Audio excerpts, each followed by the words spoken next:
श्री स्वामी समर्थ। भारतीय संस्कृती परंपरा यामध्ये अनेक गोष्टींना महत्त्व आहे।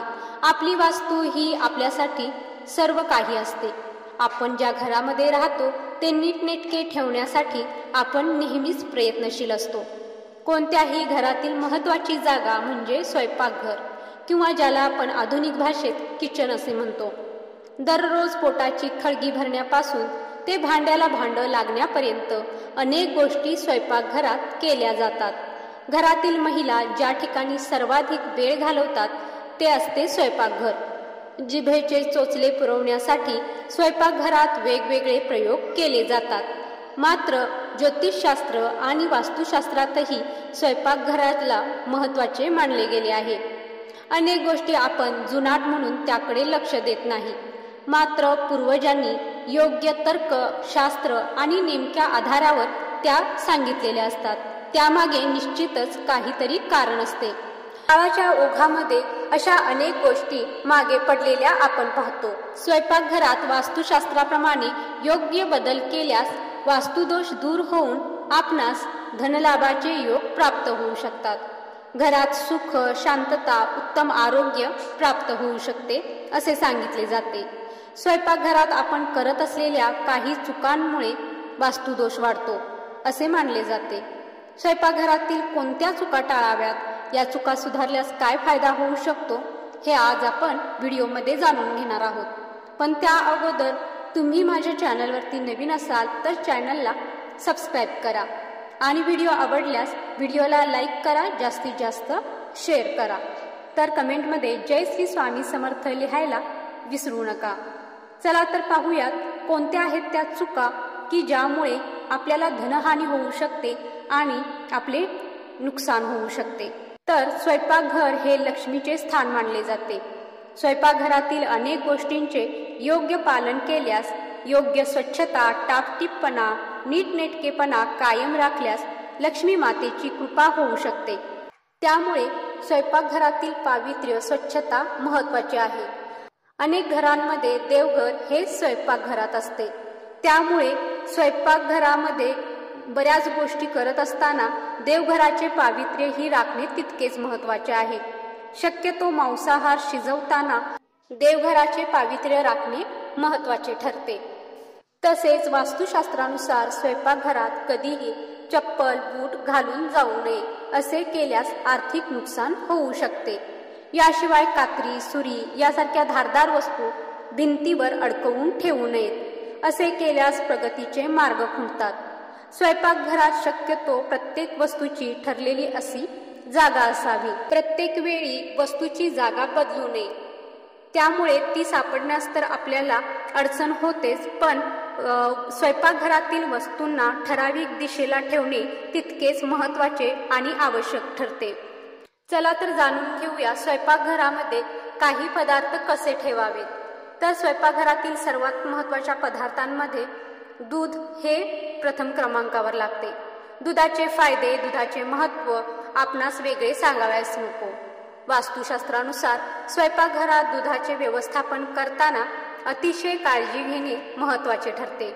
स्वयंपाकघरात दूध कधीही उघडे किंवा खुले ठेवू नये। दुधाची पातेली, दूध असलेले भांडे नेहमी झाकून ठेवावे। असं न केल्यास समस्या, अडचणींचा आपल्याला सामना करावा लागू शकतो किंवा त्यामध्ये वाढ होऊ शकते। आर्थिक, शारीरिक, मानसिक समस्या, अडचणी उद्भवू शकतात।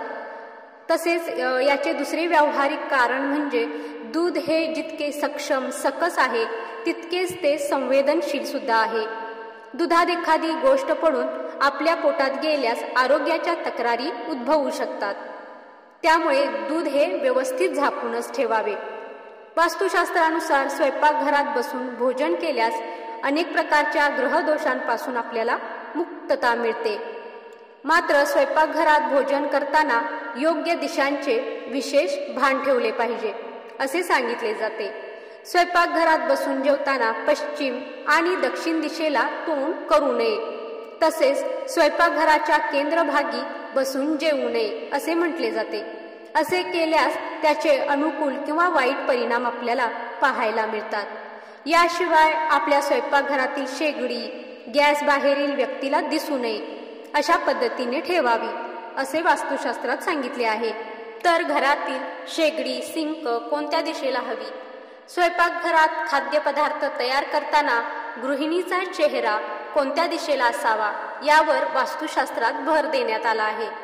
घरामध्ये राबत असताना गृहिणीचा चेहरा पूर्व दिशेला असावा, यामुळे सकारात्मक ऊर्जा मिळते, कारण पूर्वेकडून सूर्य उगवत असतो जो नवीन आशा आणि किरणे घेऊन येत असतो आणि या दिशेला गृहिणीचे तोंड असेल त्याचा पूर्ण प्रभाव गृहिणीच्या शरीरावरती पडत असतो। त्यामुळे सकारात्मक ऊर्जा संचार करून त्याचा उपयोग जेवण करताना होत असतो आणि त्यायोगे पूर्ण कुटुंबालाच त्याचा फायदा होत असतो। तर वास्तुशास्त्राप्रमाणे किचनमधील सिंक, पाण्याचे स्त्रोत, सांडपाण्याचे पाईप यांची दिशा ही उत्तरेस किंवा उत्तर पूर्व दिशेला असावी। त्याचप्रमाणे स्वयंपाकघराच्या छतावरून जाणारा पाण्याचा स्त्रोत हा उत्तर दिशेने जाऊ नये असे काळजी घेतली पाहिजे असे वास्तुशास्त्रात सांगितले आहे। याशिवाय अजून कोणत्या गोष्टींची काळजी घ्यावी? तर वास्तुशास्त्राप्रमाणे स्वयंपाकघरात मेज, ज्याला आपण डायनिंग टेबल म्हणतो, त्याची दिशा उत्तर पूर्व असावी। यामुळे घरातील माणसांचे आरोग्य उत्तम राहण्यास मदत होते। याशिवाय किचन आणि शौचालयाची भिंत एक नसावी।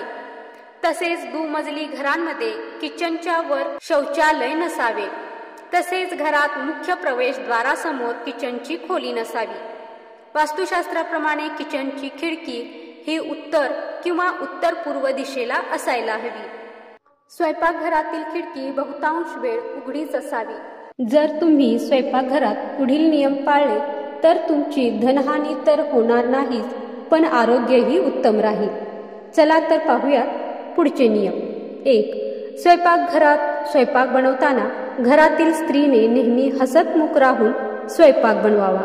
तसेच देवाचे नामस्मरण, जप, स्तोत्र, श्लोक यापैकी काहीही बोलत स्वयंपाक करावा, जेणेकरून चांगले विचार व सकारात्मक ऊर्जा जेवणामध्ये उतरून स्वयंपाक चविष्ट तर होईलच, पण केलेला स्वयंपाक हा कुटुंबातील प्रत्येकाच्या शरीराला आरोग्यदायी बनवेल। तसेच गृहिणीलाही स्वयंपाक बनवल्याचे समाधान लाभेल। 2. स्वयंपाकघरात स्वयंपाक करण्या अगोदर स्वयंपाक खोली ही स्वच्छ असावी। 3. स्वयंपाकघरातील भांडी ही नीटनेटकी ठराविक जागी ठेवलेली असावीत। 4. रात्री झोपण्या अगोदर स्वयंपाकघर आवरूनच झोपावे। खरकटी भांडी धुवून झोपावे। 5. स्वयंपाकघरातील प्रत्येक अन्न हे झाकून ठेवावे, जेणेकरून त्यावरून कीटक तर फिरणार नाहीतच, पण लक्ष्मीची कृपा राहील व आरोग्याच्या तक्रारीही कमी होतील। 6. स्वयंपाकघरात कधीही मीठ, हळद, तांदूळ, तेल व पीठ या गोष्टी संपू देऊ नका। 7. तसेच मिठाच्या बरणीजवळ साखर किंवा हळदीची बरणी देखील ठेवू नका। तर हे काही नियम आहेत जे तुम्ही पाळले तर तुमची भरभराट नक्कीच होईल आणि लक्ष्मीची कृपा सदैव तुमच्या घरावर राहील। तसेच सुख समृद्धी आरोग्यही लाभेल। तर स्वयंपाकघरातील या चुका तुम्ही करता आहात का? आणि करत असाल तर त्यामध्ये बदल नक्कीच करा। आजचा हा व्हिडिओ तुम्हाला कसा वाटला हे कमेंटमध्ये नक्की लिहा। व्हिडिओ शेवटपर्यंत पाहिल्याबद्दल धन्यवाद।